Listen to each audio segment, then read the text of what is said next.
हिंदू समाज में भगवान शिव की पूजा अर्चना भी होती है और ट्रांसजेंडर का एक रूप भी शिव का ही रूप माना जाता है। पर हमारे समाज में शायद आज भी उन्हें वो स्थान नहीं प्राप्त है, न ही उन्हें कोई रिस्पेक्ट देता है और न ही उन्हें हमारे समाज का हिस्सा मानते हैं।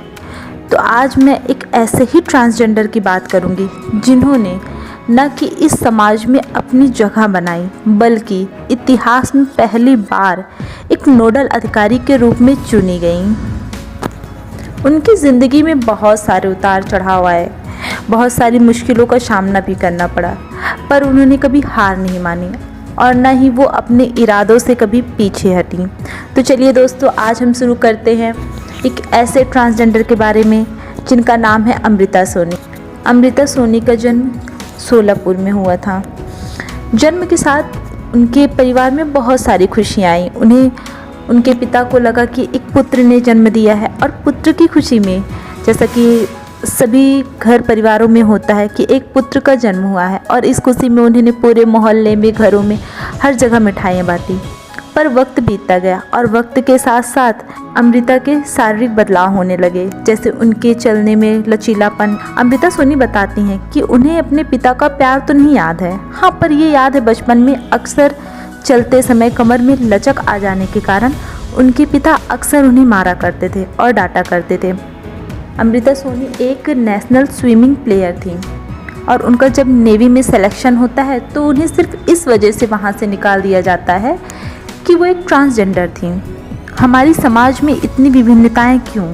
क्या एक ट्रांसजेंडर होने से उनके टैलेंट पे कोई फ़र्क पड़ना चाहिए? नहीं, वो अपने टैलेंट से वहाँ तक पहुँची थी, पर नहीं, उन्हें सिर्फ एक ट्रांसजेंडर होने की वजह से वहाँ से निकाल दिया जाता है। अमृता सोनी को लड़कियों जैसा सजना संवरना बहुत पसंद था। उनके घर वालों को लगा कि शायद इसकी आदतें कुछ सही नहीं है और इन्हीं आदतों को सुधारने के लिए अमृता सोनी जब 10 साल की थी तो उन्हें उनके चाचा के साथ भेज दिया जाता है कि वहाँ शायद नए लोगों के साथ रहेगी और लड़कों के साथ रहेगी तो शायद इसके बिहेवियर में कुछ चेंजेस आएंगे। पर उन्हें नहीं पता था कि वो अमृता को एक और मुसीबत की ओर भेज रहे हैं। अमृता अपने चाचा के साथ रहने लगती है और पढ़ाई ख़त्म करती है। क्रिसमस आता है जिस पर उसके घर जाने का समय होता है। खुशियाँ होती हैं कि बहुत दिनों बाद वो अपने घर जाएगी, अपने माता पिता परिवार से मिलेगी। पर उसके चाचा बोलते हैं, ऐसा है, हम घर तो चल ही रहे हैं, कुछ पार्टी कर लेते हैं। वो भी मान जाती है। शाम को पार्टी होती है। अमृता हमेशा की तरह अपनी माँ की तरह सजती संवरती है और उसे हमेशा से ही लिपस्टिक वगैरह लगाने की आदत होती है और वो उसी तरह से तैयार हो जाती हैं। शाम की पार्टी में उनके चाचा ने ड्रिंक कर रखा होता है और नशे की हालत में ही वो अमृता का रेप करते हैं। अमृता वहाँ से जैसे तैसे भाग कर आती है और सोचती है कि वो अपनी माँ से सारी बातें बताएगी कि उसके चाचा ने अमृता के साथ आखिर क्या कैसे किया। पर अमृता के चाचा ने पहले ही उनकी माँ को फ़ोन करके कुछ और ही बता रखा होता है और वो जैसे ही अपने घर आती हैं वैसे ही उनकी माँ उनके हाथ में 100 रुपये थमा कर कहती हैं कि अब हम तुम्हें नहीं संभाल सकते हैं और तुम यहाँ से जा सकती हो।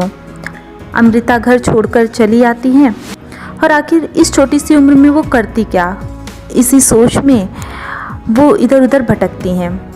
वो कुछ टाइम रेलवे स्टेशन और ऐसी ही कई जगह पर बिताती हैं। आखिर वो छोटी सी उम्र में क्या करती जीवन यापन के लिए? ऐसे ही घूमते हुए उन्हें कुछ अपने ही समलैंगिक लोगों से मिलना होता है जो कि उन्हीं की तरह एक ट्रांसजेंडर होते हैं। वो उनके साथ रहती हैं और अपना समय व्यतीत करती हैं। जैसे तैसे वो अपना खर्चा निकालती हैं।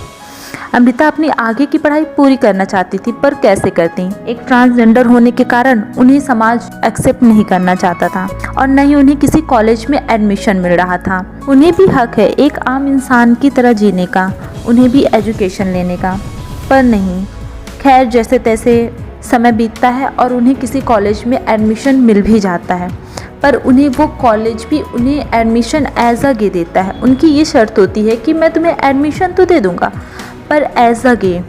ठीक है, अमृता मान जाती है कि उन्हें अपनी पढ़ाई पूरी करनी होती है और वो हाँ बोल देती हैं, पर उनकी मुसीबतें अभी ख़त्म नहीं होती हैं और उन्हें अपनी पढ़ाई के लिए 4 लाख रुपए चाहिए होते हैं। आखिर वो कहाँ से लाती 4 लाख रुपए? न कोई परिवार था, न कोई साथी था। अमृता अपनी फ़ीस के लिए एक बार में डांसर की जॉब करती हैं, जहाँ पर शायद उनके कॉलेज के एक सीनियर भी किसी टाइम जाते हैं और वो अमृता को डांस करते देख लेते हैं और वो कॉलेज में आकर सभी से बताते हैं कि अमृता तो एक बार डांसर है और उससे सभी को दूर रहना चाहिए। वो दूसरे दिन कॉलेज जाती है और उनसे कोई नहीं बोलता, कोई उनके पास बैठता नहीं है। उन्हें पता चलता है कि कॉलेज में सभी को पता चल गया है कि मैं एक बार डांसर हूँ। अपनी पढ़ाई के लिए अगर उन्होंने कोई जॉब करके अपनी पढ़ाई के लिए पैसे इकट्ठा करना चाहे तो वो समाज की नज़रों में बुरी क्यों है। फिर भी जैसे तैसे समय बीतता है, अमृता अपनी पढ़ाई के लिए पैसे देती हैं और कॉलेज जाती हैं। उनका अपना पूरा फोकस एजुकेशन पे होता है। उन्हें स्टूडेंट के साथ साथ अपने गुरुओं के सामने भी नाचना पड़ा अपनी डिग्री के लिए। सभी टीचर्स चेयर लगाकर बैठ जाते थे और उनसे बोलते थे, जैसे आप वहाँ पर उनका मन बहलाती हो, अब आप यहाँ पर हमारा मन बहलाओ। अमृता को अपनी पढ़ाई पूरी करनी थी और डिग्री भी लेनी थी, तो वो करती तो क्या करती, उन्हें ये भी करना पड़ा और उन्होंने अपनी शिक्षा को पूरा करने के लिए उन्हें उसकी ये कीमत भी चुकानी पड़ी। उन्हें डिग्री तो मिल गई पर कहीं जॉब नहीं मिली, क्योंकि एक ट्रांसजेंडर के साथ कोई काम नहीं करना चाहता था।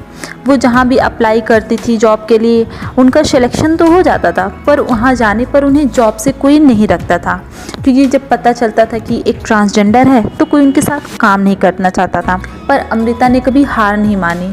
उन्होंने इस पार्शियलिटी को हमेशा अपनी ताकत बनाई और वो हमेशा आगे बढ़ती रहीं। अमृता सोनी एक NGO से जुड़ती हैं जो कि सेक्स वर्कर के लिए काम करता है और उस NGO से जुड़कर वो उनके लिए काम करने लगती हैं। कुछ वक्त बीतता है, वहाँ के कुछ लोकल गुंडों ने उनके साथ रेप किया और वो अपने इलाज के लिए हॉस्पिटल जाती हैं, तो वहाँ पर हॉस्पिटल में डॉक्टर उनका इलाज करने से मना कर देते हैं और बोलते हैं कि ये पुलिस केस है, आप पहले पुलिस को बुलाइए और अपना FIR लिखवाइए, उसके बाद ही हम इलाज शुरू करेंगे। पर उनके एक दोस्त के कहने पर कि आप इनका चेकअप तो कर लीजिए, डॉक्टर मान तो जाते हैं पर उन्हें एज अ डमी यूज़ करते हैं और उन्हें फुल नेक्ड करके अपने ट्रेनी डॉक्टरों को ये बताते हैं कि ये एक ट्रांसजेंडर हैं और इनके बॉडी पार्ट ऐसे ऐसे होते हैं। आप फील कर सकते हैं कि अगर इलाज कराने गए हों और आपका इलाज ना कर एक ट्रेनिंग प्रोजेक्ट की तरह यूज किया जाए तो क्या बीतती है। इलाज के नाम पर गवर्नमेंट हॉस्पिटल में उनका कुछ भी नहीं होता है, वो एक प्राइवेट हॉस्पिटल में जाती हैं और अपना इलाज करवाती हैं। इसके बाद ये जब पुलिस स्टेशन जाती हैं अपना FIR रिपोर्ट दर्ज करवाने, तो वहाँ पर पुलिस स्टेशन पर कोई आकर के हवलदार ये बोलता है कि ये वही नुक्कड़ पर काम करने वाली ट्रांसजेंडर है। तो पुलिस वाले ये बोलते हैं कि हो सकता है तुम्हें किसी कस्टमर ने पैसे नहीं दिए होंगे, इसीलिए तुम उसकी रिपोर्ट लिखवाने आ गई हो। वहाँ से उन्हें भेज दिया जाता है और बोलते हैं कि जाओ वहाँ पर नुक्कड़ पर तुम खड़ी होकर फिर से मेकअप करो और फिर से अपना काम शुरू करो, यहाँ से चली जाओ। उनका FIR भी नहीं लिखवाया जाता और उन्हें वहाँ से भेज दिया जाता है। कुछ समय बाद अमृता का MBA कंप्लीट होता है और MBA की डिग्री आती है। इसी बीच उनकी तबीयत बहुत ज़्यादा ख़राब हो जाती है और वो अपना चेकअप एक हॉस्पिटल में करवाती हैं, वहाँ से रिपोर्ट आती है। एक हाथ में अमृता की चेकअप रिपोर्ट होती है और एक हाथ में अमृता के MBA की डिग्री होती है। वो जैसे ही अपनी रिपोर्ट खोलती हैं उन्हें पता चलता है वो HIV पॉजिटिव हैं। अब उन्हें समझ नहीं आता वो जिस डिग्री के लिए इतना सब कुछ सहती और करती आई, उसकी खुशियाँ मनाएं या HIV पॉजिटिव होने का दुख। उन्हें समझ में नहीं आ रहा था हंसे या रोए, पर वो हार नहीं मानती हैं और इसी के साथ ज़िंदगी जीने का फ़ैसला करती हैं और आगे बढ़ जाती हैं। इसी के साथ अमृता की लाइफ में एक छोटी सी बच्ची आती है जो कि HIV पॉजिटिव होती है और उसी के साथ उन्हें इसकी प्रेरणा मिलती है कि वो HIV पॉजिटिव बच्चों के लिए संघर्ष करेंगी। उन्हें जो भी फैसिलिटीज़ दी जाती हैं वो उन तक नहीं पहुंचती हैं, इसकी लड़ाई लड़ेंगी और वो लड़ती भी हैं। वो सभी HIV पॉजिटिव बच्चों के लिए, उनके अधिकारों के लिए लड़ती भी हैं और वो जीत भी जाती हैं इस लड़ाई में। और उन्हें जो अधिकार सिर्फ पेपर पर मिलते थे या फिर जो पेपर पर साइन होकर छोड़ दिए जाते थे वो उन तक पहुंचते हैं और उन्हें इस लड़ाई में सफलता भी मिली और छत्तीसगढ़ की गवर्नमेंट ने उन्हें नोडल ऑफिसर की पोजीशन भी दी।